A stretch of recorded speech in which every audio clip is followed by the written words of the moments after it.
السلام الله عليكم ورحمة الله وبركاته.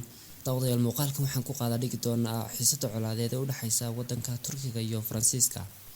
dowladda Turkiga ayaa si weyn uga carootay sawir gacmeed wargeyska Charlie Hebdo ka sameeyay madaxweyne Recep Tayyip Erdogan xilli cirka isku sii shareerayso xiisada u dhaxaysa labada wadan. sawir gacmeedka ayaa muujinayay madaxweynaha Recep Tayyip Erdogan oo kor u qaaday dharka haweeney xijaaban. Ankara ayaa wacd ku martay in sawir gacmeedkaasi dartiis ay talaabooyin dhinaca sharciga iyo diblomaasiyadda la xiriira ku qaadi doonto wadanka Faransiiska. haddii baynu eegno liiska wadamada military ahaan ugu fiican adduunka 2020 waxa kaalinta koowaad ku jira wadanka Mareykanka, kaalinta labaad Ruushka, kaalinta saddexaad Shiinaha, kaalinta afraadna Hindiya. haddii aynu eegno miisaaniyadda ay ku bixiyaan labada wadan ee Faransiiska iyo Turkigu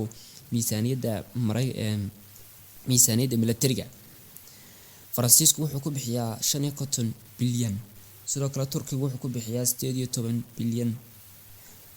tirahaan marka la eego ciidanka infantry-ga iyo ciidanka cirka waxa badan wadanka Turkiga.